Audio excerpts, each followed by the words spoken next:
A very good morning and welcome to 91.3 Capital FM. It's the Capital Gang, and yes, wonderful, bright, sunny Saturday morning. My name is Simon Kasiate, standing in for the perennial host of the program, Oscar Semoya Msoke, who unfortunately is not able to be with us today. He is with a series of school events where he does his 8 to 5 and beyond. Good morning once again. We're coming in from a very interesting week. A week that has sprung the name Uganda onto the international scene for, you would say, quite a very interesting reason, a good reason. We have New York with a mayor-elect, a one and only son of the soil, you would want to say, Zoran Mamdani. And we'll be talking about what that really means for us here, but also importantly, what the ruffling of feathers is going to be for him with the kind of politics he's walked into New York with.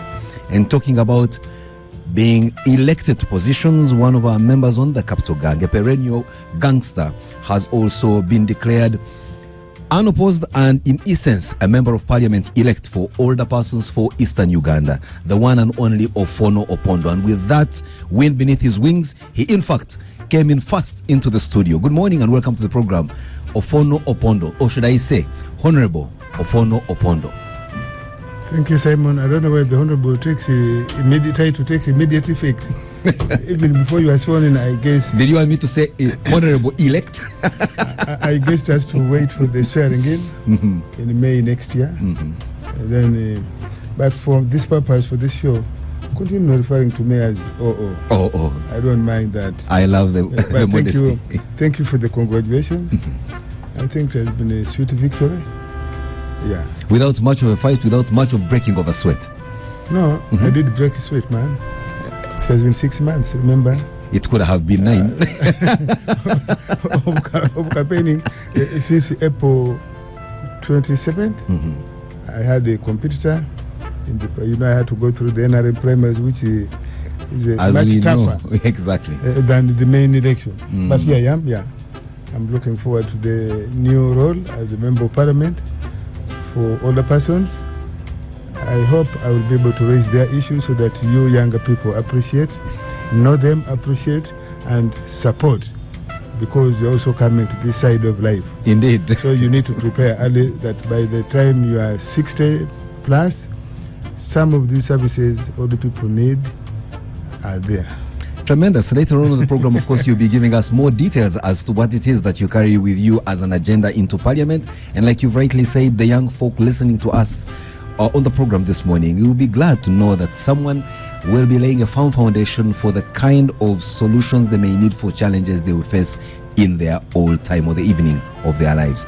We're also in a week where, indeed, the rain seasons are here. It's the month of November, and some of you who love our delicacy, the nsenene, I'm sure you're beginning to see them being vended on the streets, and it's that season again. But that denotes rains, some of them very ferocious, and as you've seen from our capital, Kampala, quite some bit of flooding, and there was some intervention coming in from the central government by way of a visit by the Prime Minister to the construction site that is Nativo Channel, and the conversations therein will also make for a good point of discussion on the program this morning.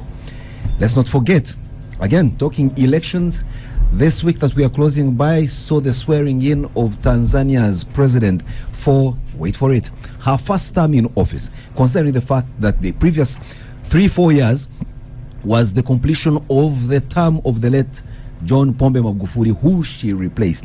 It meant, therefore, right now, Hassan Suluhu now takes on her first 5-year term, and you know the circumstances surrounding this election, the campaign of which, and even the manner in which she was sworn in at a secluded military base somewhere in the quiet of Dodoma.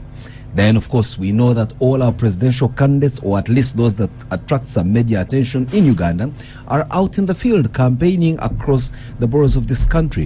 One of them, the red camp, is in the western part of the country, while the yellow camp seems to have taken the better part of last week in the eastern part of the country. We'll be discussing where the campaign is and what are the issues that are making it prominently to the stand. Joining us in the studio are other members of the gang, and in no particular order, Mr. Yusuf Serukuma. Is that you I see, or do I see someone else? Is Mr. Kasiati. Well, He walked in smiling sheepishly. with a mischievous grin on his face. And then he walked straight up to you and exactly. things to your ear. You may wish to share what it is that he was telling you. Ofono Pondo is an interesting guy because I can see his struggled soul. His soul is struggling to find reckoning. Do I still belong to this thing? What have they done to me all this entire time? You want to liberate him? I have been, no, I see his struggled soul. Remember there was a time when Mirundi also had a struggling soul. You know, he's trying to reconcile his ideals and the thing that he has represented all this time. So every time I look at him, I see like a character in Shakespeare's comedies. Yeah. At least not tragedies, which is important. Just when you think you've seen the last of O.O., he shows up again like a knight in shining armor, rising from the ashes. Now here he is, member of parliament. You can't beat that, Yusuf, can you? He stopped wearing overalls. I don't know what his dress sense is going to be when he goes to the house. He will be telling us, of course. But Simon, it's a thing that, you know, about people who work for the NRM, that even in old age, they're still looking for employment. You know. Okay, let's be fair to O.O. Would you have wanted him, in his ripe old age, not to aspire to represent the old people of Eastern Uganda, considering his rich history, his deep connections within the NRM, and the fact that, yes, legislation is really all about talking. At least for once, let us put his oratory skills to some legislative importance. If you ask, and he's got the great experience. Let's not forget, he sat through the constitution making process as a journalist and covered the proceedings almost from page 1 to the last. I think it's only fair for Simon, if he spoke to O.O. honestly and sincerely, he will tell you these ideas of groups being represented in parliament, he disagrees with it. Because legislation is legislation. Very soon he will say babies want to be represented because they're a constituency. The majority. But babies are being represented. These youth MPs you're talking about. I'm telling you, every single supposed constituency will seek representation in parliament. So O.O. disagrees. But because of the poverty of ideas, O.O. started a very nice farm in his village in Bulamba. He's supposed to be there attending to his farm in happy retirement. But like his master, you can imagine old O.O., you know, going to the campaign trail and being abused. He's a senior cadre of the NRM. He has to be respected. O.O. has to appear on these shows, giving ideas, speaking about the cadreship and the revolutionary ideas NRM. But you subject an old man like him to an election, they abuse him, he has to buy beer, he has to appear in bars, he has to go to mosques. You can imagine the old people. I don't think really the pain. He has got a high octane life. The pain. The old people are the pain of subjecting. The pain of subjecting an elderly cadre, one of the most articulate of the NRM, to an election where they're being abused and beaten. And I really pity the men who have served the NRM this entire time. Even if you could subject the mother of the nation as we knew her then, someone that we revered and even called mama, and subjected her to elective politics where people are going to show you the middle finger from a crowd and maybe also show you a sign that they need some alcohol when they know she is a deeply born again Christian. Why would we subject a man like Ofono Pondo who has been beaten and withered so many stops? That is exactly the problem. You have exemplified the problem, that at a certain point we need to be stepping back and ease into retirement and let the future be determined by those who are going to live it in a way. I think there's been a pervasive way of keeping the old guard, and it has become okay. And I don't even think it's an ageism thing that maybe they're old, they can't contribute. There are ways of contributing that are mindful of the fact that there's a much younger population.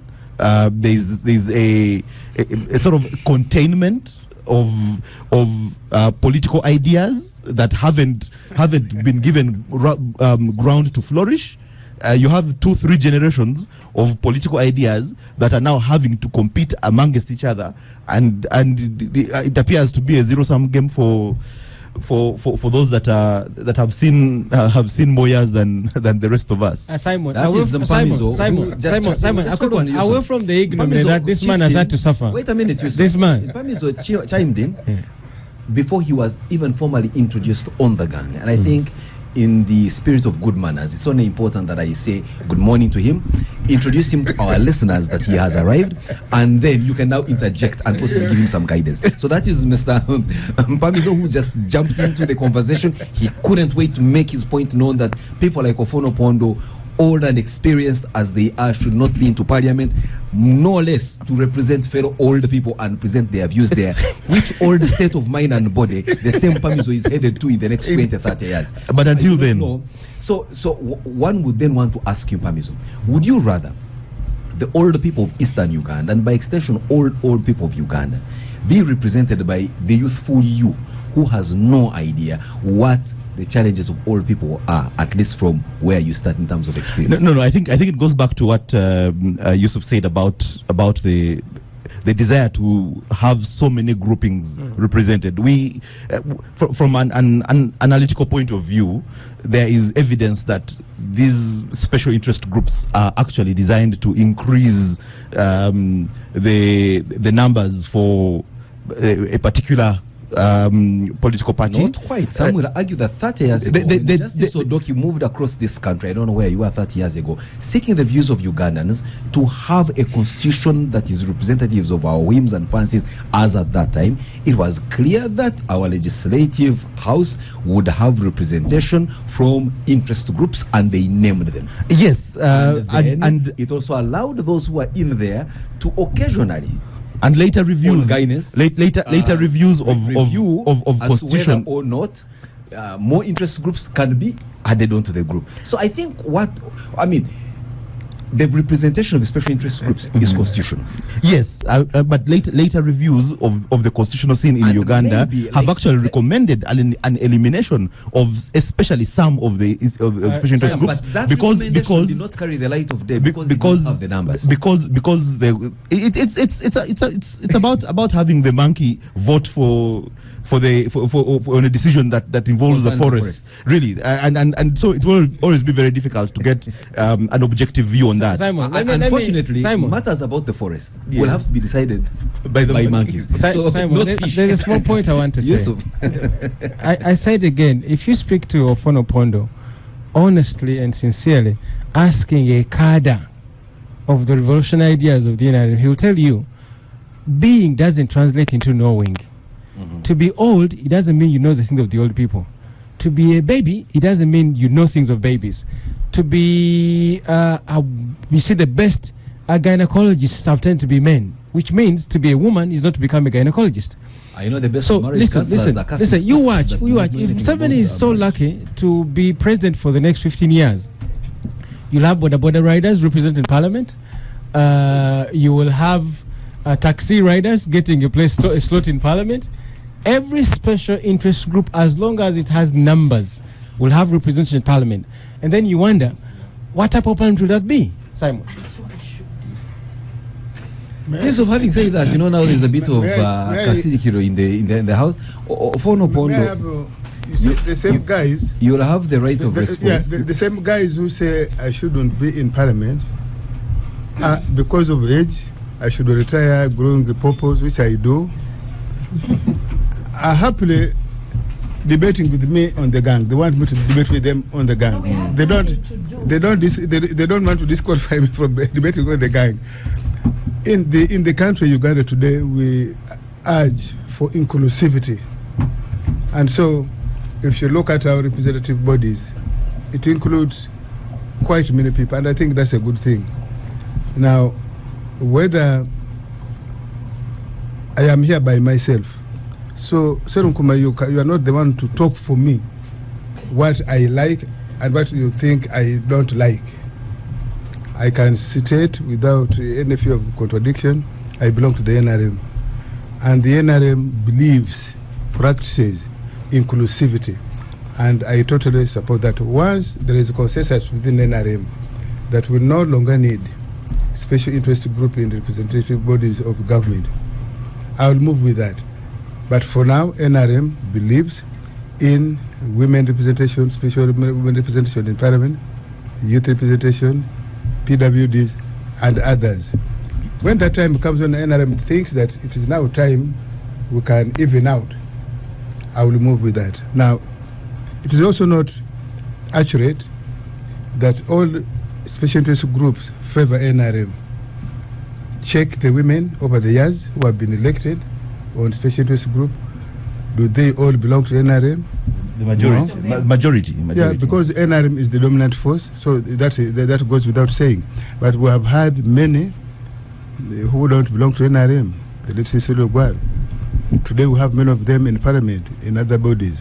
The youth, Honorable Ekanya, doesn't belong to NRM. As you remember, his initial staging in parliament was FDC. Honorable Kajeke from Bali. Honorable Karuhanga, Gerard, wasn't NRM. It only happens to be that for the time being, NRM is the dominant force. Even if you go for the ordinary constituencies, it is the dominant force. And so we shall go by that. All right, later on in the program, we will be certainly addressing that issue. But I know, Serum Kuma, why do you find it difficult congratulating me?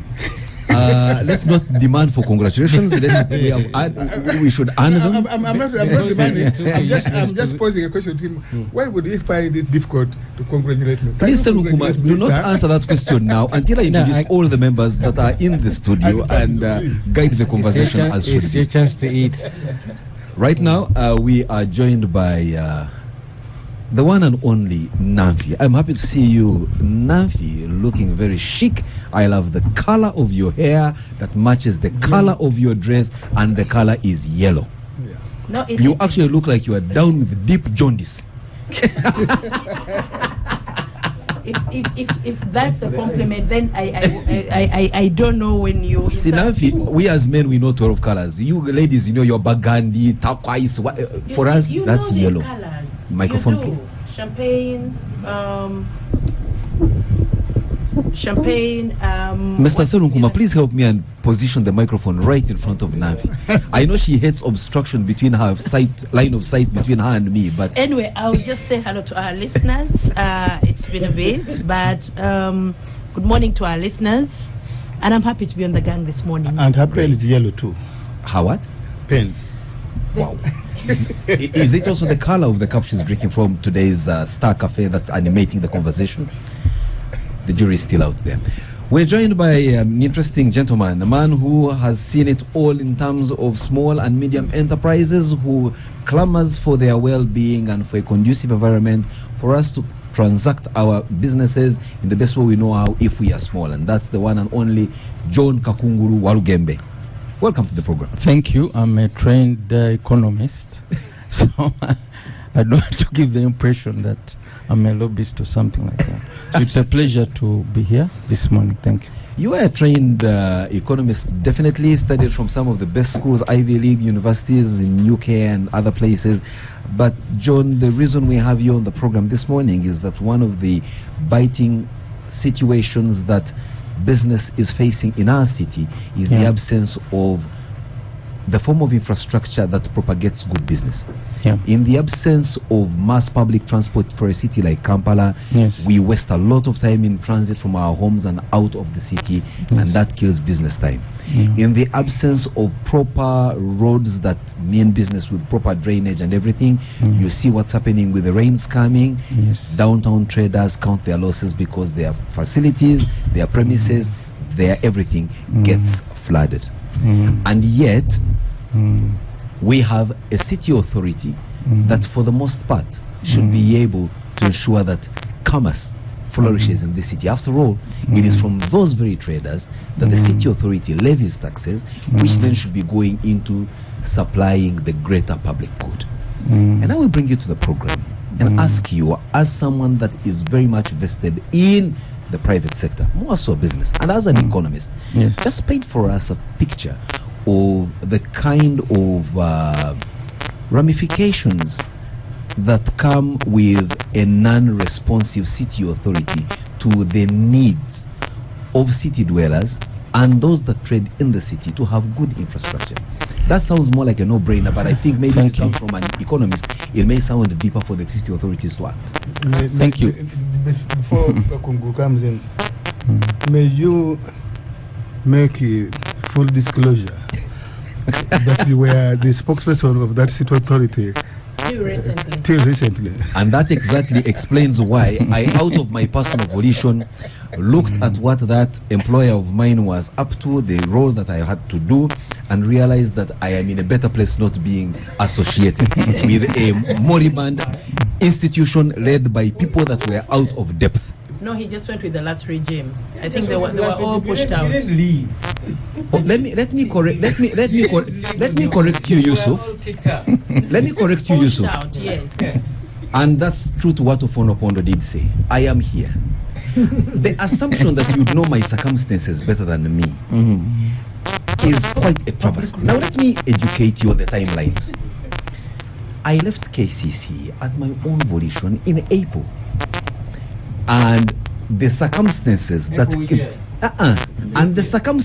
kicked out the administration I left behind, that was out of depth, was 2 months later. So please be guided. Just in the nick of time. That I saw the disaster. And so if you want to know someone that can see disaster, talk to me and I say I could help you avert certain situations. That's why you're in certain problems, because you don't consult people like me. Mr. Kakungu.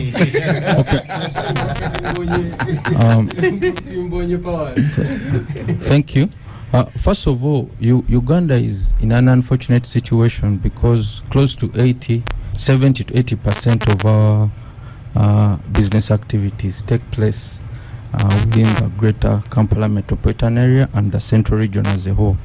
It's our enterprises are not evenly distributed in this country, unfortunately. It's either due to historical reasons or whatever, but that is the case.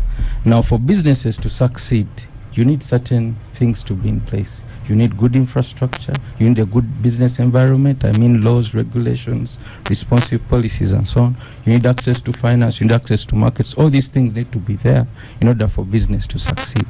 Now, for long we've complained about the business environment, the responsiveness of authorities, we've complained about the tax regime and other things. The issue at hand is the fact that very many traders in the recent past have lost their merchandise due to flooding. This flooding has been historical because of the poor drainage in the city, but it has been exacerbated by the unprofessional construction of this over the Nachibobo channel. It's true. Construction of a mall over the Nachibobo channel. Now the issue is that in this country, if you need to work with government has put in place guidelines called the public-private partnership guidelines. You need to go to government and say, this is my idea. Then you do a pre-feasibility study, government approves, and then you implement. And there have been mechanisms for monitoring. In this case, the investor, who is doing a good thing, by the way, we shouldn't discourage people from using their own resources to support the public good. Because, you see, in economics, there's a saying that as you pursue self-interest, you can also lead to the greater good. So, if harm, through pursuing self-interest, is able to contribute to alleviate and improve the infrastructure in the city, in principle, it's a good thing. But our concern, first of all, is with the process. You know how he went about it, disregarded the procedures that I've laid out, went to the president, and the president was clear, this is a good idea, support it. Now, the president is very tactical in most of these letters. He doesn't say that go around the rules, you know. But in this instance, it appears that the rules were completely ignored. Construction began without an approved plan, and KCCA said as much, has been very emphatic that all the requirements were not brought in, the approvals were not given, and the construction proceeded anyway. Now, one would want to imagine that KCCA is a visitor in its town. Eh? So the construction began within KCCA jurisdiction, has gone on to almost 50%. And KCCA is now coming lamenting like Gwarugembe, Ofonopondo and Kasiate, as if you have just learnt about what's happening. And you see, for me, I've tried to construct in Kampala here. But the level of enforcement in Kampala, the moment you put bricks, just bricks, you'll have 4 visits or 5 visits of people. Sometimes they'll even confiscate things, you know. Sometimes they'll confiscate things and then they ask you to pay bribes and stuff like that. So sometimes I feel that, and you know, this is not just a problem of cases here. This is not just a problem of harm. I think it's kind of a wider issue about, how the rich people seem to get away with these things much easier than the poor ones. If you look at the way cases here treats vendors, hawkers, you need to follow the law, you need to do this, you need to do the other. And then if you see how the law is ignored in this instance, you kind of feel very sad. So for me, I would say that the challenge is on the side of the investor. He ignored the rules. The challenge is on the side of KCCA that failed to enforce. The challenge is also on the side of, government that, someone can just approach the president and the president says this is a good thing and then it somehow just starts. So if we were to follow the procedures as leader, I think it would work well. So where does that leave our friends, the business community? They are neither seeing compensation coming their way, they are nor are they seeing an amelioration of the circumstance because the channel is being constructed on anyway, poorly, badly, in total disregard of whatever technical or other rules that require for that to happen. So what would one say in such a situation? I think government has promised that they will compensate the business community. I cannot say whether I believe or don't believe. At this point, we can only hope that will happen. But I think that, and then of course the Prime Minister came, in addition promising compensation, she said that she became a hydrologist, an engineer at the same time. She basically advised the construction to proceed. She said, no, you need to put outlets for water and things like that. And they said, so she basically took on KCCA's role and said the construction ought to proceed. You heard the other phrase I used when I said out of depth. If you are looking for a personification of that phrase, you just mentioned them. But let's proceed. Okay, so I don't want to agree with you on that one. But I just want to say that. For breakfast so I just want to say that this is an unfortunate scenario. Over 4 people have passed on directly as a result of the floods. There are some business people who couldn't handle the pressure. I think I've had 1 or 2 have passed on as well. So it's most unfortunate, and I hope we can learn from it and do better, especially with regard to the development of public infrastructure. And we should also look at how do you ensure that as a private actor, if you're investing resources, how do you ensure that the public benefits at the end of the day? Yes, you're building this channel. It's in principle it's a good thing, but you need to do a detailed cost-benefit analysis. How much revenue will you get from this project over time? How will it be shared with the public? All these things I think need to be looked at before such projects are approved. But in this scenario, I think there's been oversight and errors and negligence on the part of very many people, unfortunately. Mr. Walgembe, you make a very, very impressive submission on the subject matter, and it sets the stage and tone for the conversation around the next topic, where we see, one, our inability to get things right in our own backyard as a country. And then strangely, we have an expert, shows up in New York, puts across his agenda to make the world's busiest city affordable to all, make some proposals with regard to taxation and the ability to have everyone that lives in that city, that trades in that city, that is transiting through that city to be able to afford it. And guess what? He convinces the multitudes there and he gets voted. And we know for a fact that he may do something right, at least from especially what he has promised. But he's a Ugandan, right?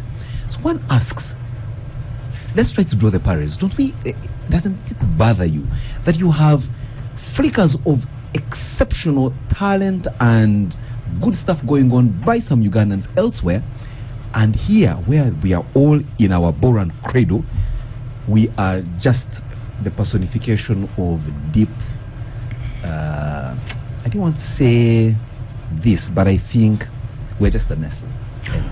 Well, I mean, New York is not any better. I've been there. I've seen potholes that are worse, and rats in the city and stuff like that. And I think the reason that Mamdani resonates with very many people is that you have because I mean, I went there when I was renting the apartment I was using. The guy who stayed in that apartment can't stay in the whole time. He has to get out. He hires it out for visitors so that he's able to Afford pay- it. to afford the apartment. And we are getting there as well, by the way, because you find that a plot in Nigeria is 200 million and stuff like that. So it means that most young people will basically rent the whole of their life. So the issue with New York is that it has been it has been captured for a long time by interest groups and so on, billionaires and so on. They determine who will become mayor. They determine what the policies are. They determine what the priorities are. When they ask the candidates, what will you do in your first week? Everyone was saying, I'll go to Israel, I'll go to Israel. This guy is saying, no, I'm a mayor for New York. I want to stay here and address the concerns of the New Yorkers, you see. So the point is that the young person who has a college degree in New York wants to live the American dream and is not interested in pushing the narrative. You know, you as a mayor of New York, you have to start by visiting Israel. You have to say Israel has a right. Yes, it has a right to exist, but that doesn't mean that Israel has a right to commit genocide in Palestine. And no one is allowed to say it, because if you say it, you'll be politically incorrect. So I think what Israel's Manenos back home, what really do what not the see election of price bread Mamdani shows is in New that York.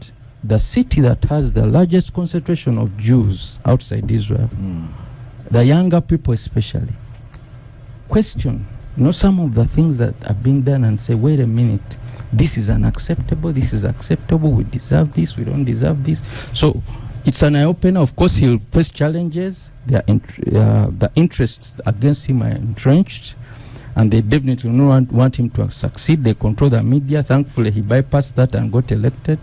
But we hope that Let's not forget this that will be the flag bearer of his haters is no less the president of the republic. yes. But you see, the fact is that even his own party is opposed to him. Absolutely. The Democratic Party is opposed to him. The Republican Party is opposed to him. Everyone that matters is opposed to him. So the mere fact that he was elected shows that there is a disconnect between the leaders and the led. Maybe now what really matters is not all that you just talked about, but the voters. Yeah, I mean, so long as the, so long as the votes are anyway, that's another discussion. But that's the fact that the system allowed him to get elected, I think, is also a plus. You see, this is the point. Maybe in another place, he may not have gotten the chance to get elected if he held the kind of views that he holds. Let's get down to the yellow Namfi, who looks like she just had a shower in turmeric this morning. Namfi, you definitely don't look at me like that. You make me lose focus. Go on. What is the question? Yeah, Namfi, juxtaposing the conversation we had on those two subject matters, the flooding in Kampala and the absence of proper leadership in as far as creating an enabling environment for commerce and trade and order to just take place in our city, from down to the local government and up until the central government and maybe the presidency for that matter, you know, personifying the incompetence that we are as a people. But then on the other hand, you have one of us spring up from out of the shadows and is making things, or at least is promising to make things happen in the world's largest city, so to speak. How do you just attend to such a situation happening in 1 week? First, Simon, why are you connecting the two? There is one thread called Uganda. We can discuss this separately because they're too far apart. I mean, Zoran Kwame Mamdani rising to the top in the USA has nothing to do with Uganda as is. Did it benefit us in a way? Yes. I mean, we got good publicity. For once, I love hearing Uganda not being lampooned in one movie or the other, or people asking about Idi Amin. Anyone who has traveled knows that even to date, years later, I mean almost 40 years, or 40 plus years. It is over 45 years. Over 40 years. Actually, people are still asking over about 50 Idi years. Amin. So for me, the young generation looking at Uganda in a different light really was a good thing. And I was so proud of him. But that said, I don't think we can say, yes, on the one hand, we do export some of the best doctors to Kenya and South Africa. People will tell you they come from Uganda to seek medical treatment to seek in Kenya. medical treatment in Kenya, and they find one Dr. Chibuka or Dr. Polot in Kenya to attend to them. So yes, we are guilty of exporting some of our best to other jurisdictions. But then again, we don't know whether Mamdani will be the best. He's just good at campaigning and good at convincing people. So let's see whether, I'm hoping and praying that he's as good as he promises. But even with him, he doesn't have to be that good. All he has to do is to show that he tried and was doing the best that he could. You know, politicians get this wrong, thinking that you have to deliver on your promises. All you have to do is to show that you cared, you're willing to deliver, and you're trying your best to deliver. The electorate are human beings. Well, you're saying that, and they're more at the interested in, and I think that is where we get the problem with our Ugandan leaders, is they're not even willing to do well. And when you get a situation like what happened downtown, one of the things I drew from the discussion this week and the last week about the floods was that now people downtown realize that we are all part of a sinking ship. I say it again and again. When there is a sinking ship, do not think that you're exempted from drowning, unless you're wearing a special floater that is going to save you. But if that sinking ship even has ballistic missiles on it, or grenades, and they're being set off, and you're chanting and singing for the people doing this destruction. I saw someone like Anatalia, or she's called Anatalia Onze. She's an NRM supporter. She was in Parliament crying, and she was one of the victims of what went on there. And even then, she refused to draw a correlation between the mismanagement of the country, the politics, and the politics, and what was happening down there. That is very, very dangerous cognitive dissonance from these people. People downtown for a while now have distanced themselves from any riots going on. And they kept saying, we want to do work, we want to do our business, we are poor. Don't come here to riot. Don't come here to riot. Don't come here to riot and stop our businesses. For us, we are hungry people. We are Zekolawo Zendia. So any day we miss is a day that counts in our against our business. And now, when this happened, they realized, oh, we are also in this sinking ship, and we are together. So when we come here, people have always asked me, you're doing well, you're not a poor person, you're driving a good car, you're rich, why do you come and speak out against government? And I kept telling them, because if the ship is sinking, if you remove brakes from a car because you wanted to benefit, look at Ham himself. I doubt he sleeps for these last 3 weeks. Because yes, you removed the brakes from the bus, and the bus started moving, and you kept convincing us that the bus, you know how to handle the bus without brakes. Let's actually say that Ham knows something quite a bit about flood.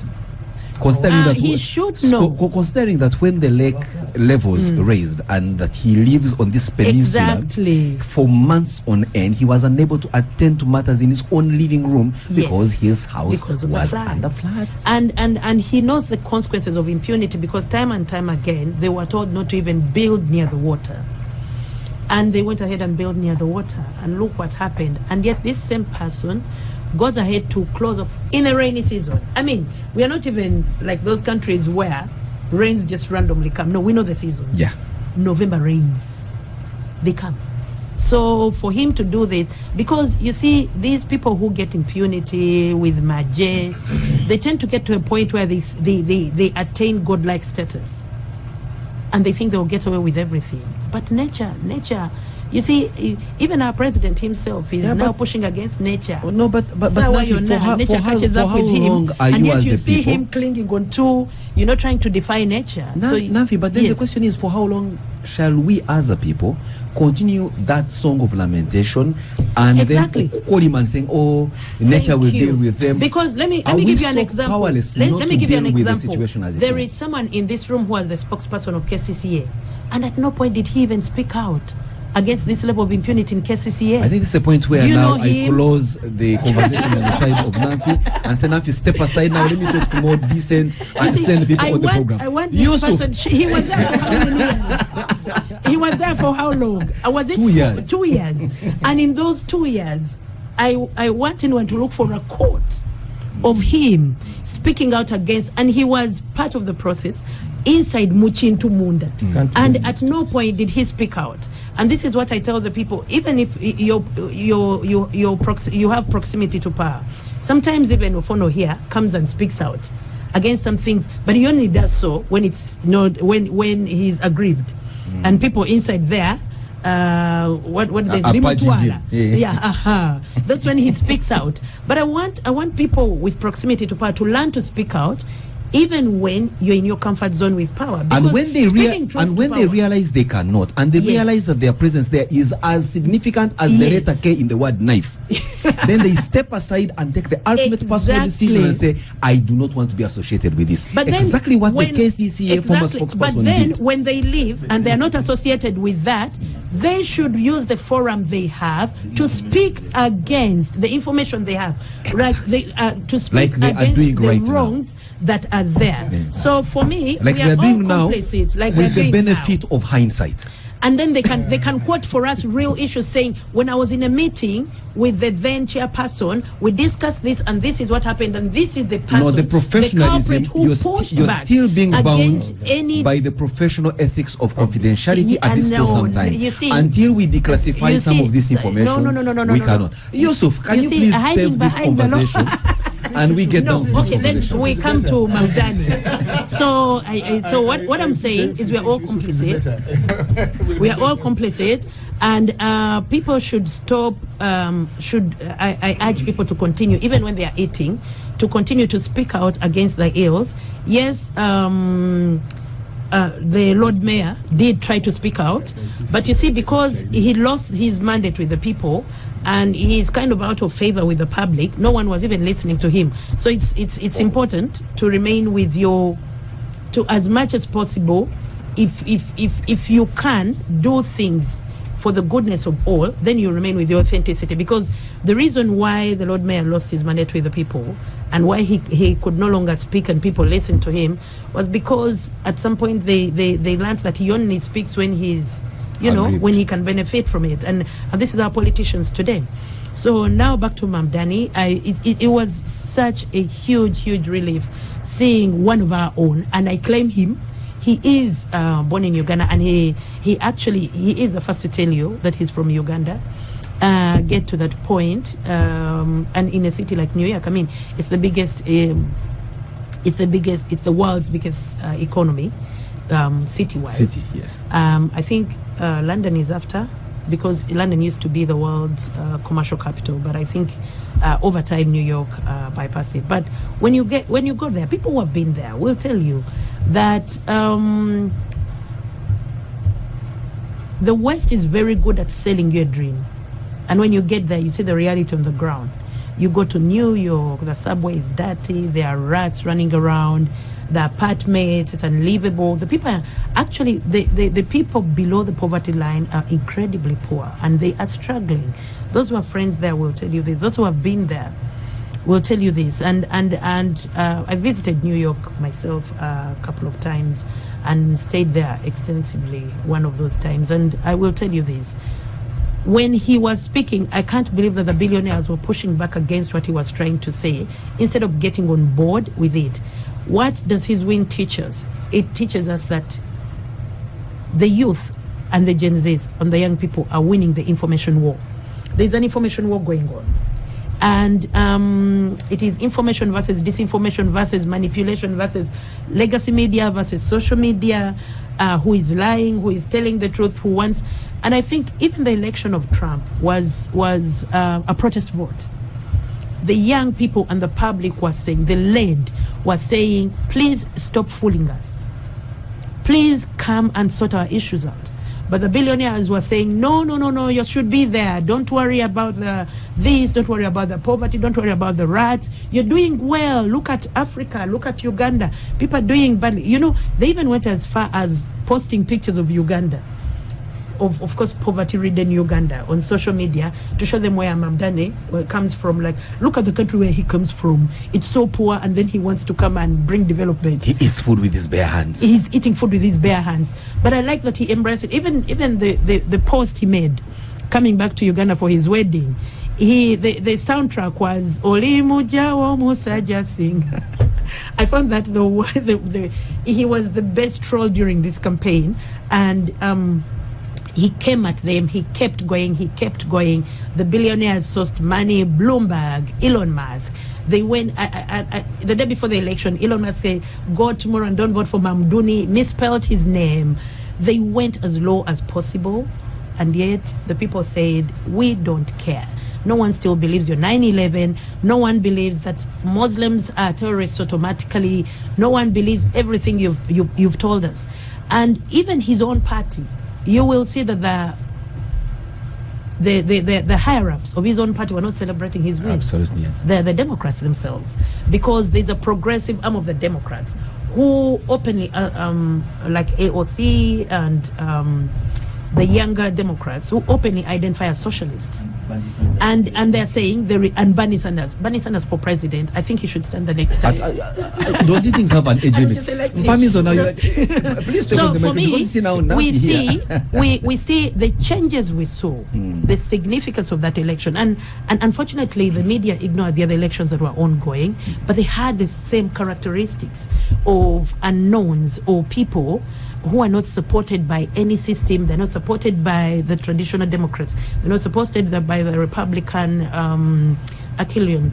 They are not supported by the billionaires and legacy media.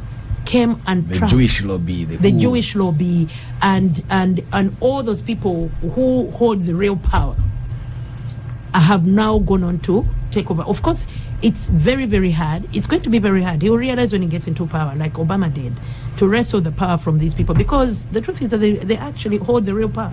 You saw Mamdani and his no, you had the president say, I think that was quite a reckless statement that he made, and yes, I think it will only be decent for him to reach out to us, and not the other way around. Mamdani's own senator came up and said she doesn't think he can increase the taxes on the rich, and she holds the final word on that. So when he gets into power, he realized it's not as easy as he campaigned. But I think for me, the only thing he needs to do is to show that I am trying, I am pushing back, I have the people's interests at heart, and he doesn't sway completely like Obama did and say, "Oh God, this is impossible. You can't beat them, let me just earn my legacy and get out of here." Or like you saw Trump do and let down MAGA over the Epstein files in Israel, because people like MAGA higher-ups and lobbyists like Candace Owen are telling you this is not the person we voted for. So at the end of the day, he got there, Trump himself, and realized this is not as easy as ABC, and Mamdani is going to get there and realize that. But the key thing is people are being heard, and we are entering an era worldwide of actual people power. You saw Tanzania.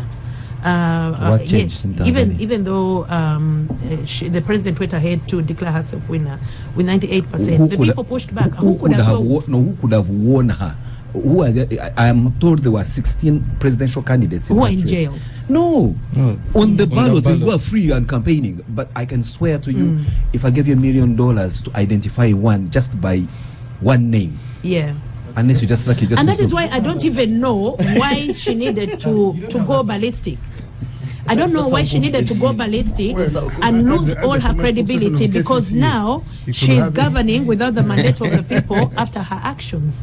And yet she could have just won with a reasonable margin, like 60-65%, and have the people's mandate and govern with the people's mandate for the next 4-5 years.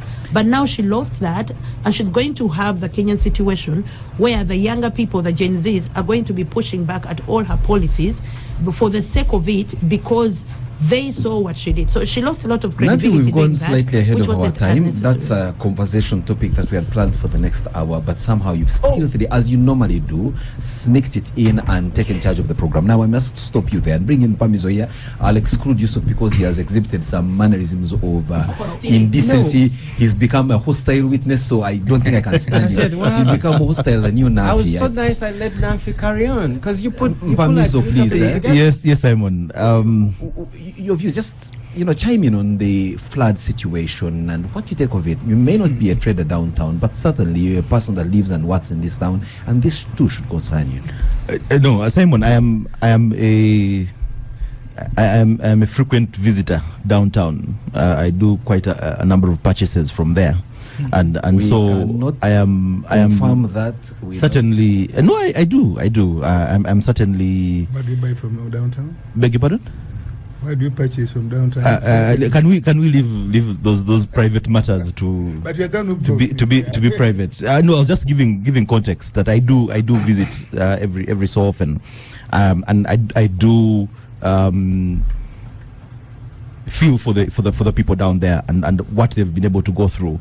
I think one of the biggest challenges that we continue to face, and I think the other panelists have shared the same, is a complete breakdown in institutions, and it's deliberate, because where institutions work, where systems function, then you have checks and balances that prevent disasters, whether it is the Chitezi disaster or it is the floods. And this is not the first time. This is the first time that place is flooding that the way it has. It's not the first time Kampala is flooding the way it has. And so the first time people are taking place in uptown places like Nakawa, and we saw a woman just disappear into but this is not the first. This is not the first time it has happened. There are videos out there that show people trying to skip off from one place to another, and they just get swallowed by the water. Simba Katiabu, as we would say.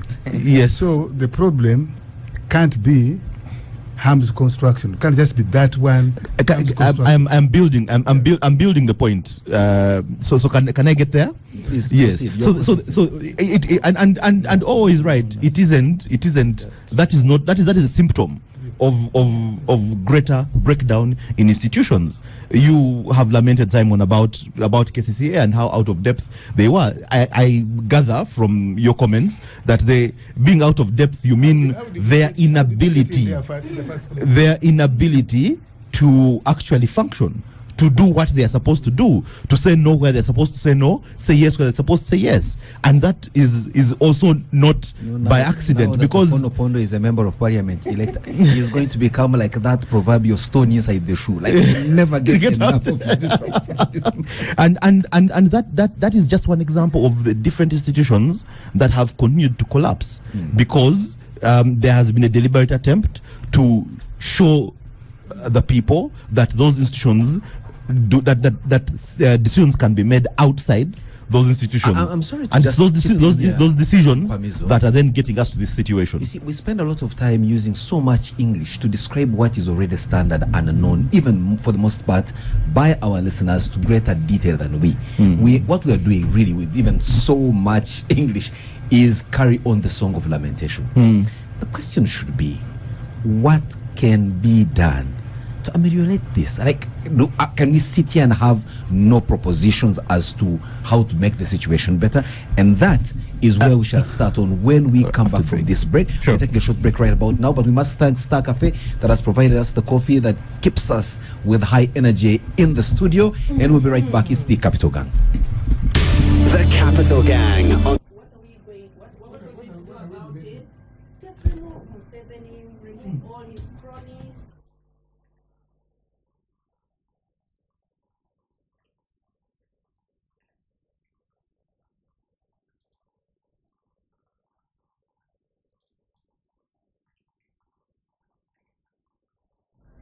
Welcome back. It's the Capital Gang, and yes, the gangsters already seated, 1 hour down, conversations very interesting. Only one person has spoken, and the person that has spoken according to complaints from OO is the moderator. I think that also shows you how much I missed being here, but we're glad that we are back. And just before we went in for a break, Mr. Mpamizo here was chiming in with regard to what overall he laments about the failed governance situation in this country that has led us to where we are, where places like Kampala, the greater Kampala metropolitan area, which generates close to 70% of the national GDP, continues to wallow in poor infrastructure, bad leadership, terrible garbage collection, and everything that can go wrong really goes wrong. And one wonders what ought to be done, as opposed to just lamenting from where we sit. And you see, Simon, that there was a deliberate decision to have a special status for Kampala that provided for the the minister of the presidency, I think, and then the minister for Kampala, that has powers even greater than the authority itself, because there was a realization that within Kampala, the challenges that were being faced by the NRM were going to continue stopping them from succeeding in governing Kampala through elections. Yes, so considering that the elected leaders of Kampala, from LC1 up to City Hall, a majority of them are not NRM leaning, and because of that, there had to be another way of maintaining a stronghold over Kampala, and that is being done through these leaders are the minister. 1,000, just so you know. Yes, but that is a disenfranchisement, because you have the decision making, the final decision making, being done by a person who is not elected by the residents or the users of Kampala, but appointed by the president, and that creates challenges, because the people who are experiencing these challenges send they send the people they expect to make a difference for them into offices, and when they get into those offices, they struggle to even get a budget passed, because there are certain veto powers that lie with a minister somewhere. Those are the challenges that also have led to the Lord Mayor being ineffective. Maybe to be fair, one would How say many budgets from KCCA has been vetoed by the minister? Maybe to be fair, one would say, if yes, you're coming in to head with that kind of mandate from the president at least should have that prohibitive administrative sanctioning on that person when they fail to deliver on their mandate. But that is so it is the president's fault. Is that what you're trying to say? I think bottom line as well is that the levels of agency for Ugandans generally need to really grow, to be able to feel the pain, the pinch, and do something about it. When you look at we're talking about the Mamdani election, and I think it's probably, since Barack Obama, it's the one that has brought the most hype around, and part of that comes from the agency, the excitement, the understanding that there is a chance that this system could actually change. We can take charge when we choose to. When the young people decide to take charge in Kampala, they are labeled hooligans. They are called to different corners and slipped envelopes. That level of agency, where you take the envelope and still stick with your pain, but if those who demonstrate themselves for leadership in Kampala are not like you, and they are those singing slogans like "Sarah is tall," I mean, you leave the residents also with a little choice on the caliber of people that they should. But that is the situation that we're in. That it is a broken system that has been captured, and it has been created deliberately so that you do not have. And I think Yusuf puts this very, very well when he talks about the intellectualism, the fight against intellectualism within the government that we've seen over the last 40 years, because there is a tendency to belittle, to actually, even criminalize intellectual thinking, and ensure that anyone can. You've talked about people out of their depth in certain offices. Anyone can occupy that office, and life. I would like, moderator, with your permission. You just picked it from my mouth. Yes. Please get to the microphone. Simon, now hit where it hurts. You see how terrible you're moderating this show, that a co-panelist has asked you to give me we blame the wasps that he had for breakfast. I mean, you came in here, I greeted you very well with nice pleasantries, only for you to stand hostile mid-show. So, but I mean, we've spoken about anti-intellectualism for a very long time. But I need to say this: if that council was filled by PhDs, still Ham would get his way. Because from Museveni, it doesn't matter whether you're elite or not elite, whether you're educated or not. Under the system we operate, it doesn't matter. Your qualifications don't matter. Because we have qualified people elsewhere, and still everything is shoddy. We have super educated people in other places, and everything is down the drain. So it's the system, not the technocrats. In fact, one of the things I used to hold against the PS of Finance, what's his name? Mr. Economics that works. Ramadan, was that he normally had this argument which made him think like the problem with Uganda are the people there. That if you removed them and you put people who know what has to be done, things will work. And I often say that's a problem. The problem is, guys, we're not have a shortage Of competence. of people who know what to do. But the system doesn't enable such sophistication to happen. I want to move on to I wanna. Our listeners actually understanding what they're saying. We are discussing in New York and Uganda. Once in a while, you may have to drop in some American slang. Fono said I was slower to congratulate him. Now we see the reasons why. Ofono is more useful to this country as a debater on capital gang. He's more useful here as a gangster. He's more useful. I thought we are debating he's Kampala infrastructure. He's gone to a place where you only sleep and wake up to vote. vote. So he's going to be more useless there because he's going to sleep and wake up and vote. I thought I ate was for breakfast, but I think he was air fried. Because that's why I'm slower. I'm very happy to debate with him here because he represents the finese, the lost finese of the NRM so-called cadreship. And he has this, his body is his soul is struggling to be within the body. But his body is pushing him somewhere else. So he's going to sleep and wake up and vote. So he's going to be, I'm slow at congratulate you because of that. They've just added one other voting person to Museveni's team. Anyways, Simon, some of us are socialists. Now that Mamdani won, he liberated the word socialist. Yeah, you're all coming out of the woodworks. Some of us proudly love local capital. And we love local capital. And we understand that local capital has to have the backing of the state. Mm-hmm. You need the state for local capital to thrive. That is a no-brainer. Every socialist agrees on that. Even this man here, the lost ideas of NRM, agrees with that. But the problem is if you have this amount of access, because you see, Sharif Abzeki Council would not stop him from getting his way as regards the channel is concerned. But if you have this amount of access, you have state backing, military, financial, public opinion from the state. Once you get the opportunity to do something, do it right. Follow the procedure.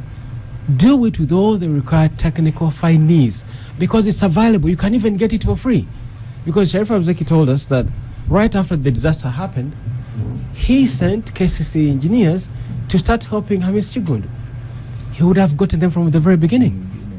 If you have this amount of access and you're being enabled as a local entrepreneur, follow procedure, do it the right way.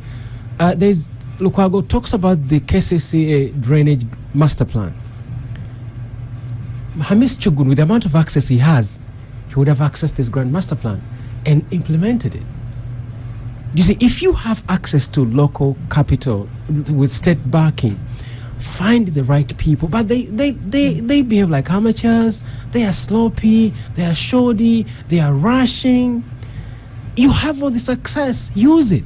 But even when you see the authentics, just the pictures that were taken under that tunnel, and you see, you don't have to be an architect. For a moment, I thought it was because my eyes are defective in one way or another. The pillars are bent. The place is just, let me tell you. So, Simon, this is the point I'm saying. You see, the Uganda Engineers Association told us any of their registered engineers, neither of them is working on that project. They're using engineers. So which engineers is... You see, this is what I'm saying. If you have this amount of access, you have state backing, maybe even banks are willing to support you because you have all this amount of access, do the right thing. Some of us who love local capital, you make it look like an embarrassment. I would use the precedent sent by Ofono Pondo by dropping in a local dialect phrase.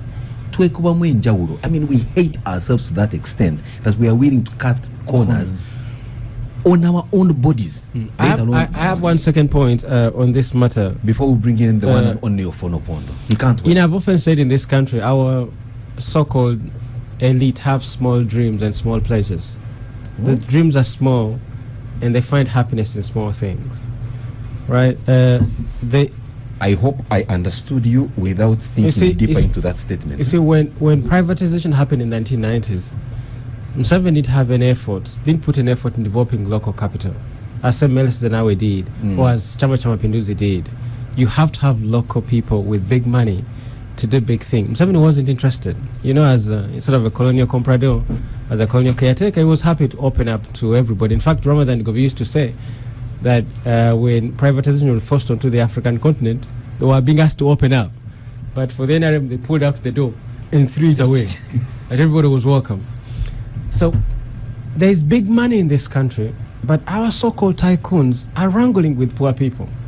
They're fighting with the other riches over small things. In my estimate, Nachivo should be a space for poor people.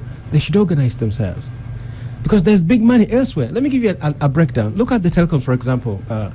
In this country, telecoms make a minimum of $5 billion shillings every day. A minimum of 5 billion every day, and that's the lowest estimate. A minimum of 5 billion every day as profit. You have our banking, our source banks, of your figures, Mr. Cyril. No, you can do the math when you have free time. You can do the math. Our banks, which make big money, you've seen their profit margins every financial year. They tell you half a year we made 300 billion in 6 months as profit after tax. Banks are doing that. You talk about our miners, our mining sector. You talk about our public transport. It's just in gutters. There's big money in transport, in the transport system. I'll refer you to private electricity generator. Agro-processing, actual agro-processing. There's big money in all those sectors. Those are dealers making commissions. There's big money in those sectors. Our so-called tycoons have not been supported to venture into actual big money. They are wrangling with poor people. You see, the history man called Masaja Walaba. He used to fight with people over markets, and he was supported by the state as a rich man. And toilet collections from a market like when we read our budget at every beginning of the financial year, we're reading the profits of our tycoons also. What type of tycoons are these? Let me give you. If you had somebody say, "I'm investing in public transport in this city," and say brought in rails to work on our defunct Uganda railways, say, let me take it as a private investor. Whoever does will be swimming money. Because you see, for example, Mwendokasi in Dar es Salaam, those buses, every hour they transport across Dar es Salaam 400,000 people every hour. Not like that has not been done here. Where is Pioneer? No, forget the buses. Where is Awakure Nume? Yeah, but why did they die at inception? It's the point I'm saying. If you invest in public transport, for example, so bring rails. You have a rail running to Kasese, Tumba. Buses are killing people. Why don't you have a rail system? Tumbali to Jinja, across the city, light trains. As a private person, you'll be swimming in money. But our investors, their dreams are small. They are happy with commissions. They are happy with small cuts by foreign capital. They're happy to conflict with poor people. You see, if you're driving a big car, this is the dreams. If you're driving a big car in Uganda, because it is big and you're overtaking people with smaller cars, you find happiness in that. How do you know that? You've never driven a big car. Those are the talk about things you know. No, because our rich people is what Mamdani called Viz. The 1, 2, 3. Something smaller. A car, a house, and a series of concubines, and they're finished. You see them. You see our president, for example, he's happy. Where's Mamdan himself today? You talk about the three. So our president, for example, I normally laugh at our president, right? He's not a farmer, but he enjoys sitting around cattle, masquerading as a farmer. He's not. How do you know that? He's not. I'm telling you, he's not a farmer. He spends, because he's a farmer, doesn't spend his time on the farm. He's a politician. But he loves, because I grew up on the farm too. I used to enjoy the smell of dung in the morning. It smells good. And the sight of longhorns, it looks good. You see, so our people find pleasure in things like that. Because see, the president, if he were a farmer, he'll be into actual agro-processing, processing meat or dairy. You look at our men, our coffee, for example, which is like the biggest cash cow in this country, 70% of it is foreign owned. You don't have a rich person own money supported by the state in the coffee sector. There's a man, I guess he's your friend, who has a farm in where this plant which is being supported by huge billions of our money. Ask Mpamiso, he was there. I heard him on Capital Gang broadcasting from that facility. So you're just drowning money in that thing instead of actually supporting farmers with cooperatives so that they can self-organize. You're dissolving UCDA, which has been helping farmers organize and so that they can grow. And then you dissolve that. The summation of what you're saying, Yusuf, before we turn to Ofonopondo, is that one, things have fallen apart, but even the solutions for which do not go in any direction close to solving the situation. Yes. Because of a system that is enables. Let me just add on to what you're saying before Fono comes on to air. Which will be, I hope, today. No, it's just 1 minute. The rich people we have now are not really rich. Aham wrote a book. And did you identify where he got from his money? And that is why you see on social media people asking him, don't tell us about your book, tell us the book you read that got you rich. Not the book, not your book, because we found nothing in your book. Because at 26, he just dropped onto the scene as a rich person. One day, Brian White came, dropped onto the scene as a rich person. Today, he's a witch doctor. He's a witch doctor who is killing people. And you know, there is a joke among the local folks about, I started with four what? With a feather. No, with a feather. Now I started with 4 chicken. Now I own 3 arcades. And you struggle to draw the correlation between the chicken and the 3 arcades. And they will tell you stories and stories for days. And you will still ask, then tell me the road that led you from the 4 chicken to the 3 arcades. And they won't. You know why they won't? Because most of them are patronized by the people stealing money from government. Someone steals money, the first family is looting money, and then they're putting it in some of these so-called tycoons. One of them downtown, how do Drake, we know during this COVID, they said when people were coming at Drake saying you're not reducing the rent during COVID, he says of the 17 buildings I have, only he said how many? 2 are mine. The rest have their owners. In his sister Nabukera and others. No, it's not his sister Nabukera. He told you owners. So at the end of the day, if you don't have real rich people, first family. If we don't have, I'm just giving first family as an example. Look at Togume, the coffee guy. Where is his history in coffee? What has he shown us to show that this is a prolific coffee farmer who has been exporting coffee and struggling on his own, and now the government has come in to give him patronage so that he goes to the next level? Because let me not lie to you, all the Ramaphosa, Dangote have been locals who have been enabled by their governments. Because government will always be the biggest consumer, supplier. And if you're a local producer, even if you just have real estate, look at the owners of the recent property URA is renting. You'll need government at some point, because at the end of the day, they are the, who you also claim. I agree is with a front. No. Other people's work. We are saying government, not the people in government stealing. Those are 2 different people. There is a government as a state you machinery. You asked for 1 minute, you have done 10, and you still have not been very clear. Who are given money to be allocated in Mulago for oxygen, but they are not delivering oxygen. Instead, they are giving him the money so that he can make new buildings, and they are hiding behind him. Those are the rich we have. We no longer have the Mulwanas. Because even the Mulwanas and Semboles were given by state funds to go to the next level. Now we are long past that. Now we have these petty people who come and happen to something like Tugume, and then have you seen the money that we are throwing at Tugume in Tungamo? You were invited to and do how Capital do we, Gang how there. do we you were account conspicuously for that? absent. I don't have any energy and time to go to attend vulgar things like that. Like Tugume, like those oil things in Hoima, where they're just fooling everybody.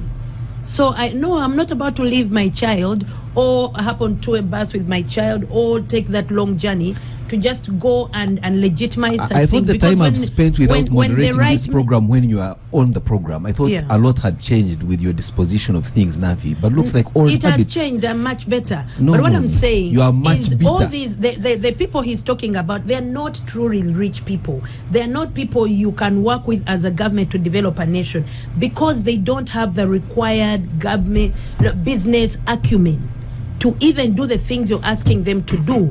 A person with business acumen, you find that they have made strides. They're already making progress. For example, there is this guy who used to have Renzori coffee, and you would even find it on Mr. the Andrew shelves. Gasira. Good African coffee. Good African coffee is a good example. So for me, if you gave that money to Rugasira from Good African Coffee, and now we have a coffee sitting in Tungamo, maybe, just maybe, I would come with you. But you're giving it to a one Tugume whose background we don't even know.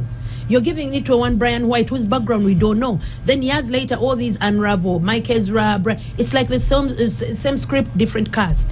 Thank you very much, At the end Nafi. I of the think day, let's, that method Serunkuma is talking about is supposed to work in a certain way, but the systems in place are going to defeat it, because Ham doesn't even have the business acumen to do the things we are asking him to do, to even know about the channel. Because if it was part of his resources, because when government is helping local individuals, the government is supposed to bring a certain percentage, and you bring a certain percentage. But if you're not using your money, you're going to take the crazy risks Ham is taking with everyone's lives and everyone's resources.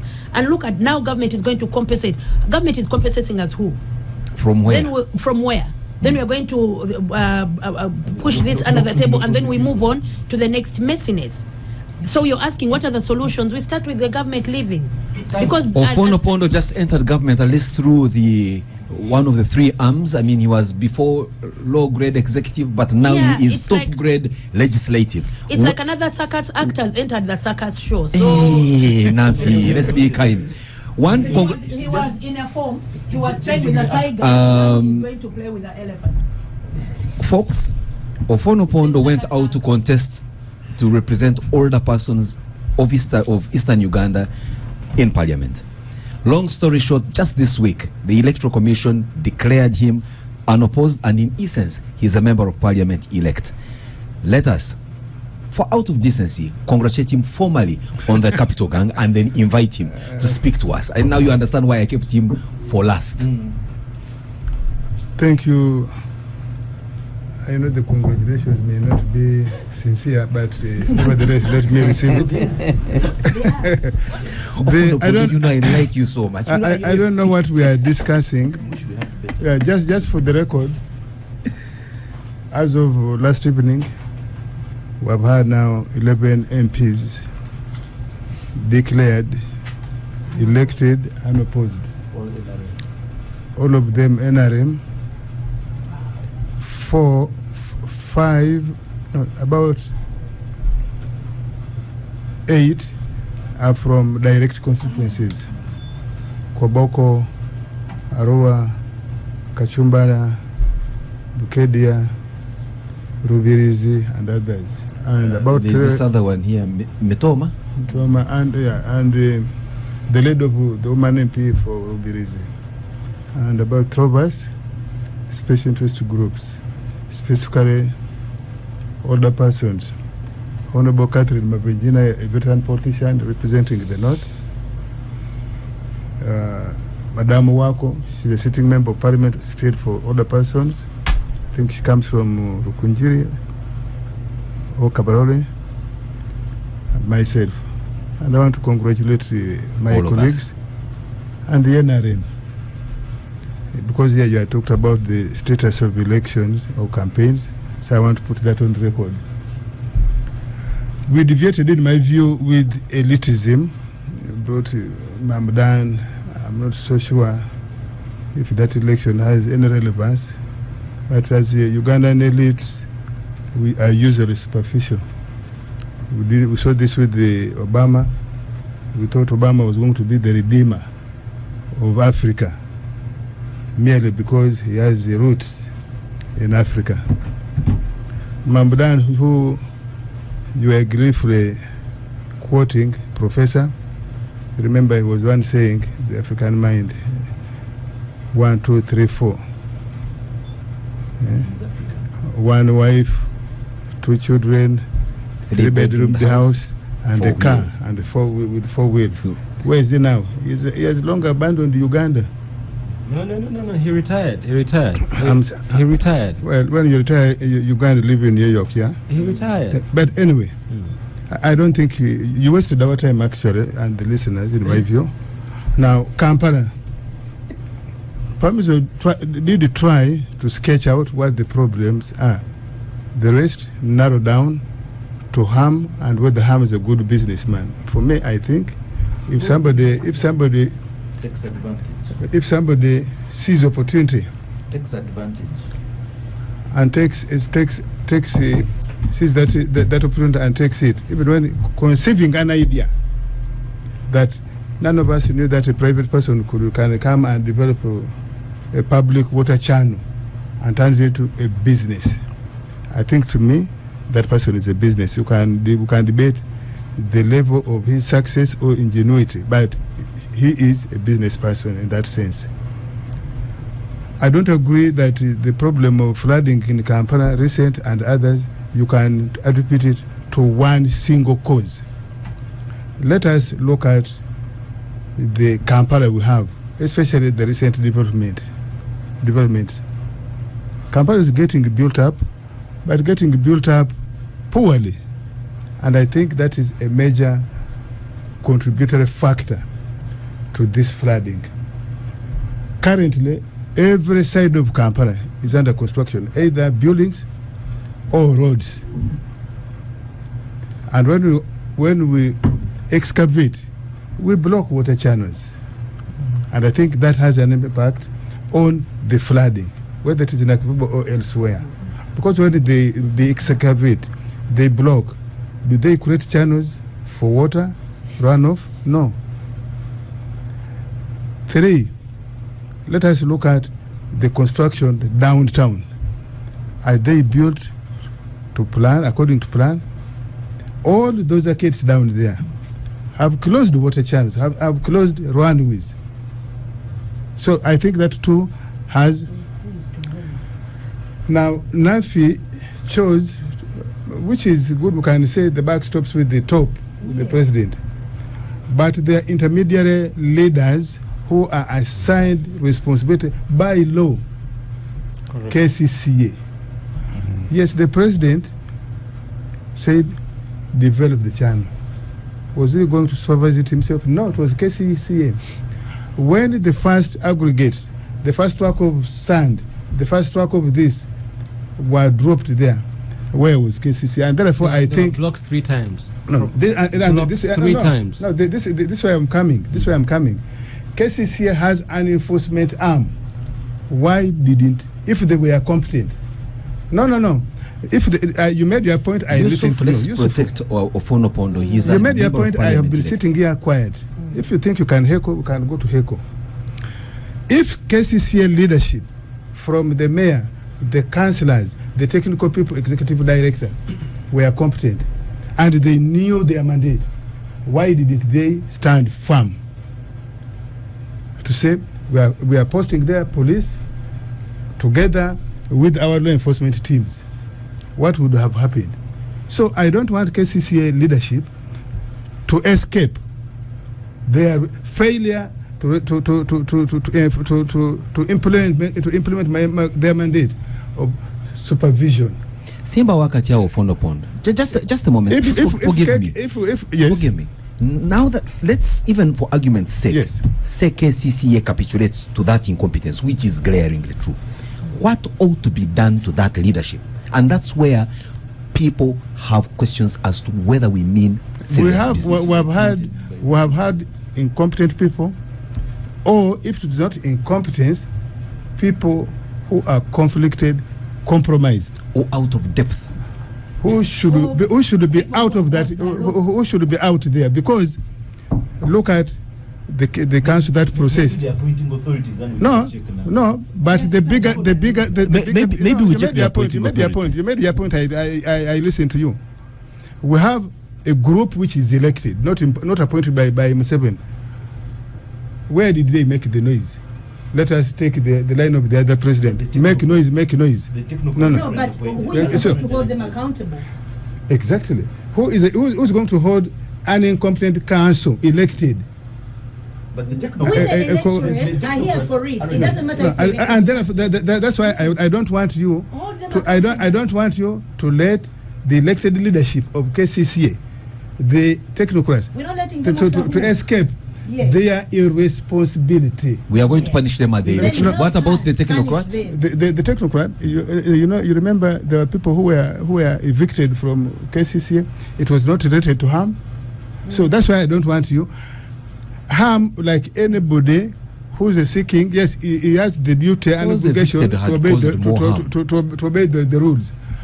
But if he doesn't obey the rules, there are people who are supposed to hold him to account. Where were they? Where were they? And if they don't, there's the Lord Mayor there. There's the council there.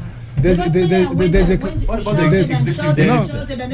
Lord Mayor is a crybaby who cries after the fact. No, he cried before the we have agreed that the elected leadership is going to be punished at the election. Yes. The mayor, for sure, may not win the next election.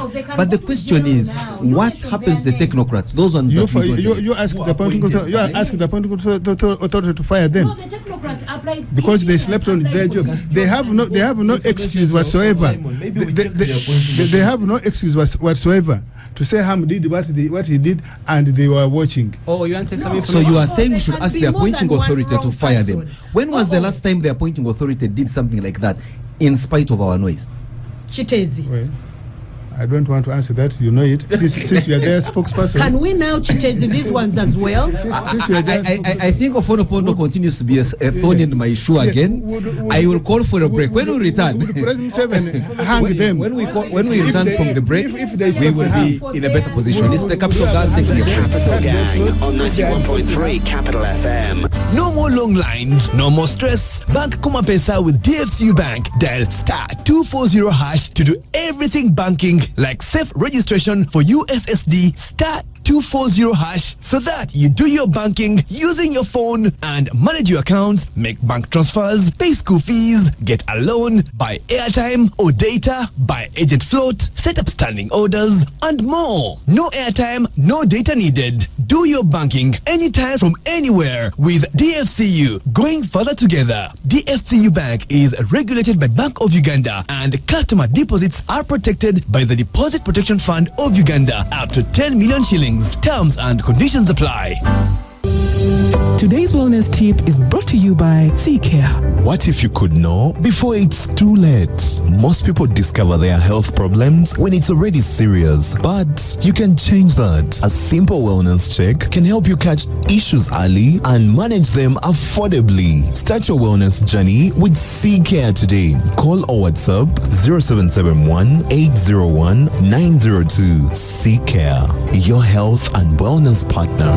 The Uganda Communications Commission is here to remind all broadcasters and media houses of your obligation to remain impartial and non-partisan during this electoral period. The Commission has noted with concern cases where some presenters are actively campaigning for political positions, endorsing candidates, or showing bias in their reporting. Such actions erode public trust and compromise the independence of the media. Broadcasters are therefore urged to put in place strong editorial policies and codes of ethics, including clear guidelines for conduct both on air and on social media. Where a presenter is seeking political office, they should step aside to avoid conflict of interest. Let's work together to protect the integrity of our airwaves and uphold professionalism. Please contact the Uganda Communications Commission, UCC House, Bogolodi, Kampala, and all UCC regional offices. Tired of dealing with physical motor third-party stickers, scraping, fading, and replacing them every year? Say hello to the future. Introducing Motor third-party digital stickers. Smarter, more secure, more convenient, and eco-friendly. Pay for motor third-party via Momo, Airtel Money, Payway, Centenary Bank, or Diamond Trust Bank. Present the reference number to a licensed agent to get your motor third-party digital sticker. Vroom Digital with a motor third-party digital sticker today. This message is brought to you by the Uganda Insurers Association. Uganda, meet the soap that does it all. Meru Fresh Star Soap. 1 bar for bathing, washing clothes, mopping, and even tough stains. Parents, it's the perfect solution for school life. Keeps uniforms clean, fresh, and bright without fading. And with its long-lasting fragrance, your child stays confident all day. Meru Fresh Star Soap, multi-purpose, long-lasting, and crafted for excellence. Capital Gang on 91.3 Capital FM. Welcome back. It's the Capital Gang, and yes, we're still having this conversation. Gets animated, but gets back to normal. And in the studio, in no particular order, Nafi is back, all in yellow, head to toe. She says her color is mustard, but for us, we know 12 colors, and yellow is the closest that she's wearing. Then, of course, there is Yusuf Serunkuma, who today has come in as a rabble-rouser. Mpamizo, as always, a little bit of pain in the tooth of Ofonopondo, but Ofonopondo today comes in like that proverbial stone in everyone's shoe. And then, of course, we have our quiet guest that came in, gave his insights professionally from an economic point of view as an economist, Mr. John Kakunguru Warugembe. And just before we went in for a break, Ofonopondo was opining around the situation of the governance of Kampala, and he seemed to put the back at the doorstep of the elected leadership of KCCA, who we told him we shall punish at the election. But then the question is, what happens when the same competence, or even worse, is vested upon those put in place by the appointing authority, who is no less the president? And he then at that point developed a stutter, and I think it's only fair for Ofonopondo to discuss something a little more, a little bit more humane and palatable to his tongue. Now, if you please allow me, be a bit hospitable to this man who's just been declared a member of parliament. To give him, it's kind of like a request of him doing this just because he's seated here in the capacity of a government spokesperson. Now MP elect. Don't suffer amnesia at your age. I am no longer a government spokesperson. Who is now? None. Because no one has replaced him at his position. No, he needs to give us this in writing, and then he comes and sits in that chair and give us the capacity in which he is sitting in the chair. But what I'm saying, Ofono, you make a mistake of thinking Ofono the electorate had a de facto deputy. And then he picked a lower ranking person and made him acting. And long story. That's what I discussed. No. Next time you bring him, you ask Serunkuma not to assume that he knows in what capacity, what circumstances you left KCC. Please, you don't know the ranking of my former staff of the media center. Now you can tell us. But Ofono, what I'm saying is you assume wrongly, and if you're no longer a government spokesperson, next time you can come in your capacity as MP. Not if. You're no longer government spokesperson, but you come with one. So that we can level these questions to them, and then they can help us. Because, like someone points out, us ranting doesn't help the country. If we can have the management of this program has had ranting is your speciality. No. Ofono, you make a mistake of thinking with the electorate are in the corner of the people we elected. No, we are not. We send them there to do a duty. When they fail, we want them held accountable. We will hold them even more accountable when we don't elect them back to office. But for now, elected their leaders from opposition. If they were wrong, live with the consequences of electing. No, that is not how governance works. No, live with the consequences of the post-election. The people of Kampala elected NRM people for a very long time, and there were no changes. The days of Ziwa, the days of Babu, there were days. Now I want you to take the microphones and make this closure. We'll have closure on that by saying even when you are elected from a different political dispensation to serve a city, you are the mayor of all. That said, I will now turn back to you, Ofonopondo, to allow you make a conclusive or a conclusion of a remark with regard to the subject matter, which is the governance of our city, but most importantly, we want to pick your mind with regard to the legitimacy of the swearing in of the Tanzanian president, and what you think her first term, and I'm putting that in inverted commas, is going to look like when we see a population like the Tanzanians, who for the longest time we've known to be a little very docile in the way they react to bad governance, coming out to behave the way they did, and what that portends for her leadership. The technical leadership of KCCA, I think, should be held accountable by the system, by the appointing authority. the appointing authority may choose to give them a second chance to redeem themselves by correcting the mistakes, the negligence they have shown. I think we'll ask them, why did they guide the process firmly? Yes, harm could be, the president could be a supporter of harm, but I would imagine he wants him to do things correctly according to the law. So they should be asked, why did they do their part? I don't think it is an alibi for them to say, simply because you think that he has a state backing, therefore is above the law and should be negligent in the things you ask him to do. Secondly, there should have been multi-agencies in that project to help the investor do the right thing. Did they call them, for example, or not? What I've seen 2 letters that they even gave authorization, building permit, by KCC. Yes, they are true. Can you share a copy? Yeah, I have it on my email. Share it on the Capital Gang page. Yeah, so they should be held. Now about Tanzania, I think, first of all, not just I think, by law, by their constitution, a presidential election can't be challenged in court. Once they have held the elections, the elections are now declared. Their constitution does not provide. In fact, it says the presidential election result will not be inquired into by any court. 2, I think Tanzania has been a bottled political environment for a long time. And therefore, their leaders have taken that bottled environment for granted. Because you remember, in the run-up to that election, they imprisoned via court the leading opposition leader. They also banned the leading opposition party from that election, Chadema. I think that they took that for granted as well. The calmness during the campaign, they took it for granted. And I think they did not detect, through the intelligence system, the underlying currents, in my view, and they were taken by surprise. Now, about the legitimate, if that their law provides, then nobody will inquire into their result. The swearing in of the president, therefore, is legal and legitimate. Legitimacy does not mean rule by law. Yeah, the legitimacy does not mean there are no issues. But now, if you say they chose where I'm not familiar with their constitution. Does it say that swearing in should be in a Kololo of Tanzania? It has always been in a stadium in the center of Dar es Salaam, open to that could be for convenience. It is. You remember the one of Mike Kibaki? It was at State House grounds and at night. What example is that?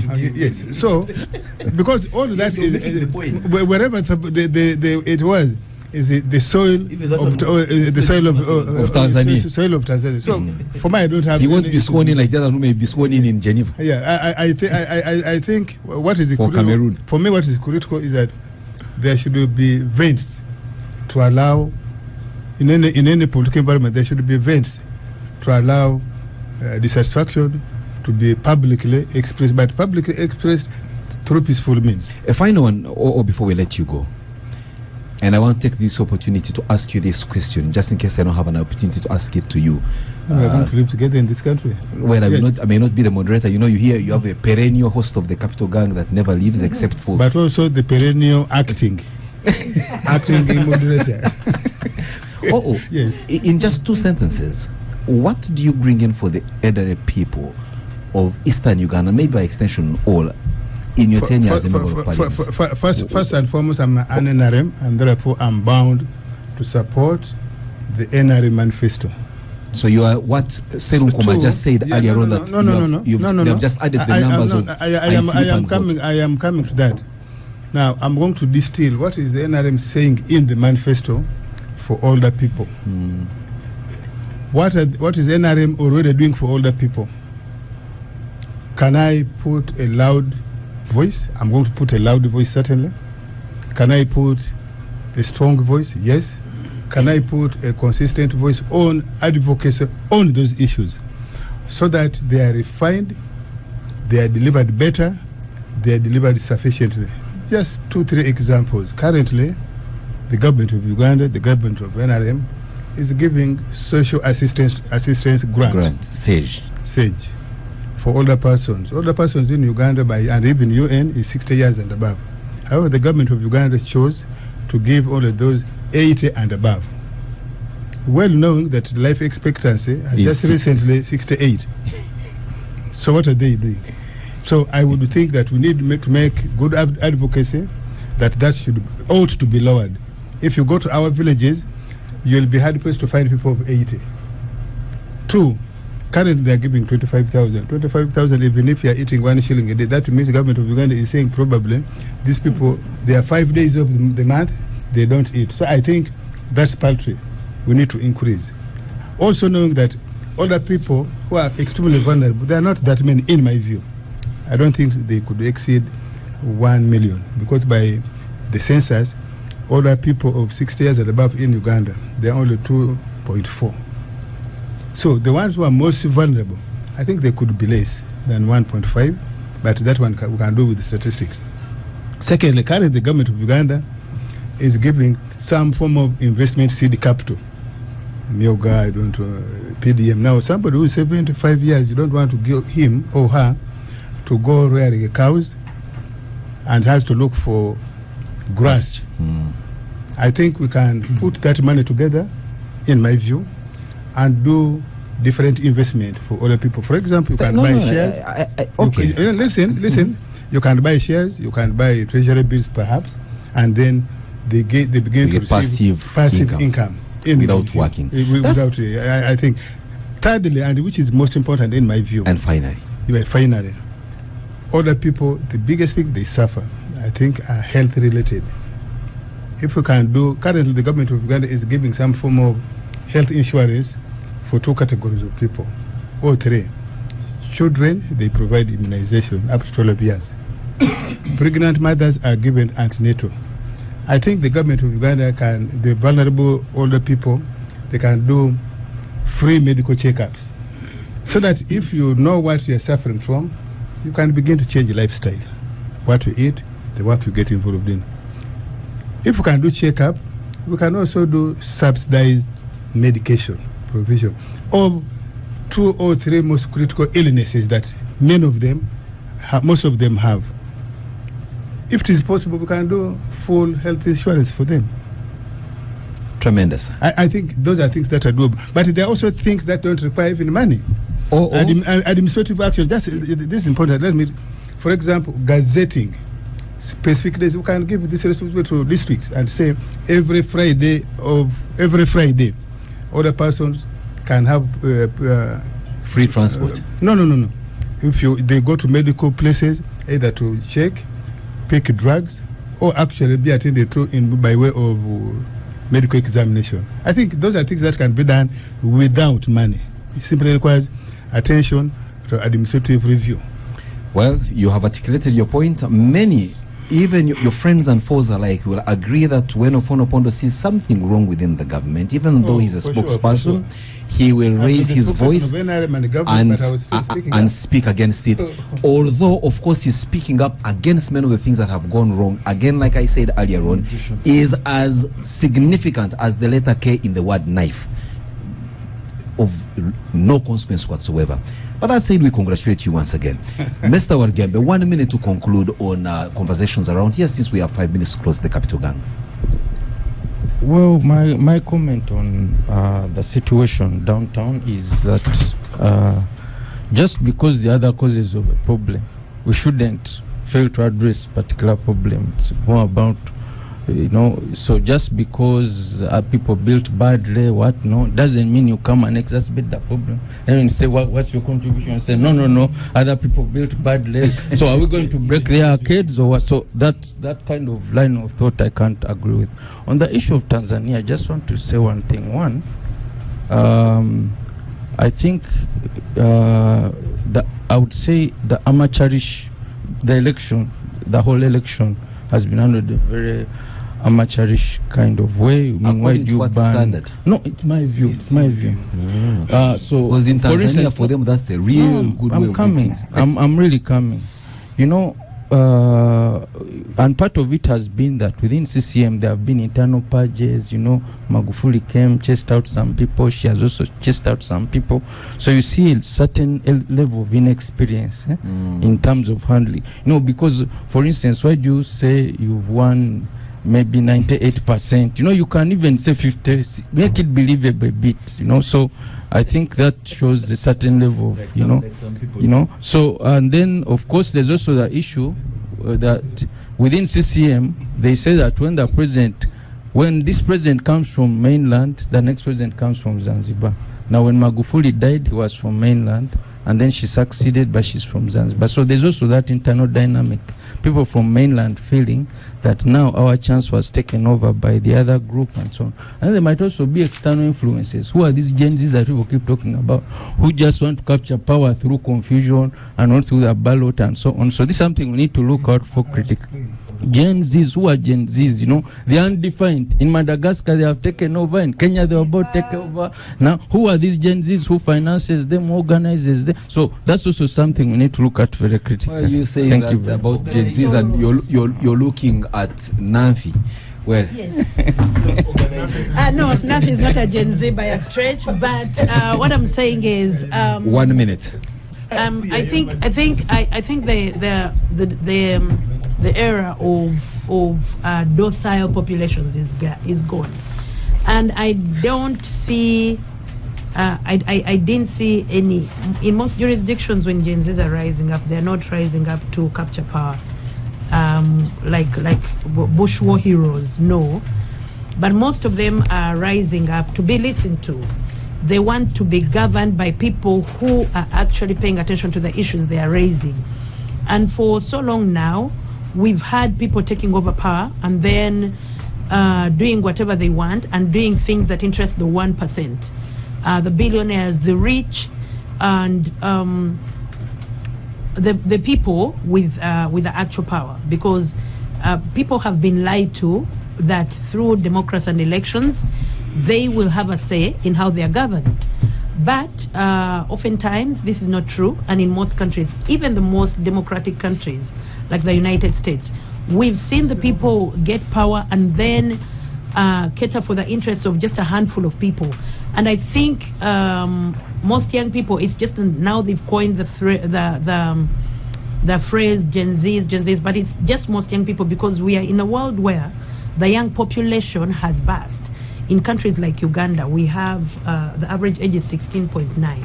So the average person on the street is going to be a Gen Z, because even the numbers themselves, the average person in New York, the young people whose interests, who are now struggling, because you will notice even in a democracy, the people who are affected by if you like Yusuf and Pamizo, I will conclude. Because so what I'm saying exactly is we are at the dawn of a new era where now elected leaders have to listen to the people. On the capital city authority, unless we get rid of the people above the law, we're not going to have any changes. All these people with power, the technocrats, will tell you, I tried to do this, I said this. Even elected officials, they came out and all of them were opposed to this particular development, and no one was listening to them, because the truth is that we live in a country where there are people above the law.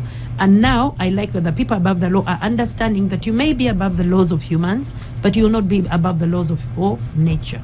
Thank you very much, Yusuf. Let's conclude with now. You have been reduced to 20 seconds.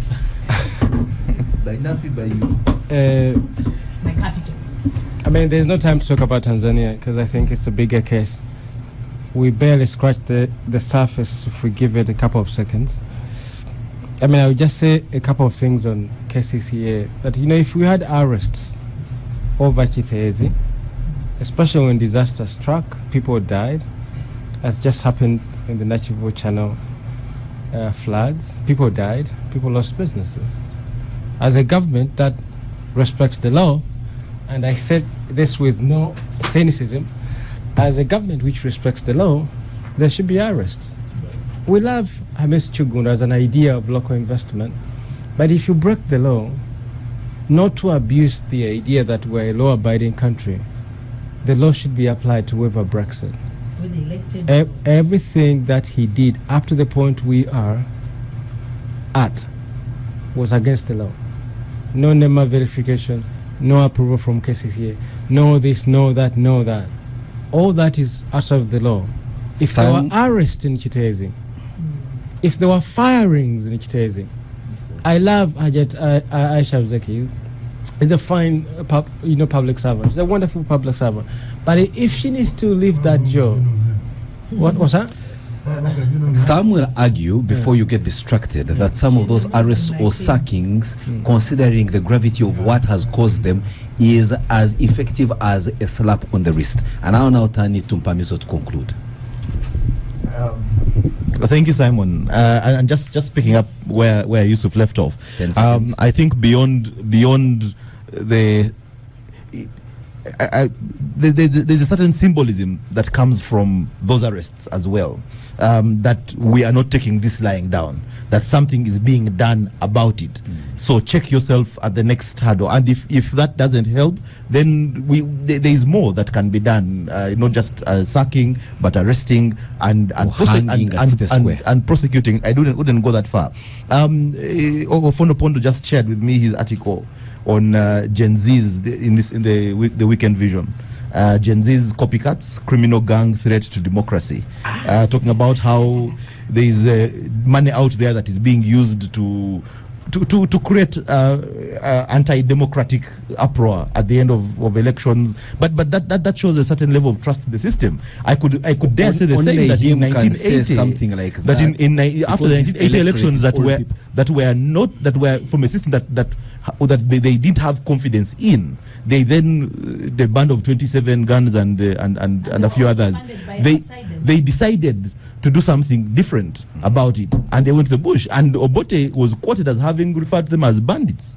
The same thing, criminal gang threat to democracy that is being to Gen Z's now. So you're using Ofondo as your best. No, but he's making the point. He's making the point that when there is rule by law and not rule of law, when we fail to be partisan against the wrong things, against the vile things, against things that are causing people death, that are bringing misery to the young people. Unconventional actions such as riots certainly those become justified. Those become justified. On that note, we close today's edition of the Capital Gang here on 91.3 Capital FM. It's been a pleasure having you on the program and following us through all sorts of channels, whether online or listening to us from the known frequency of 91.3. We wish you a happy weekend, and let's meet same time, same place next weekend with yet a more insightful and, I perhaps imagine, impactful conversation. Good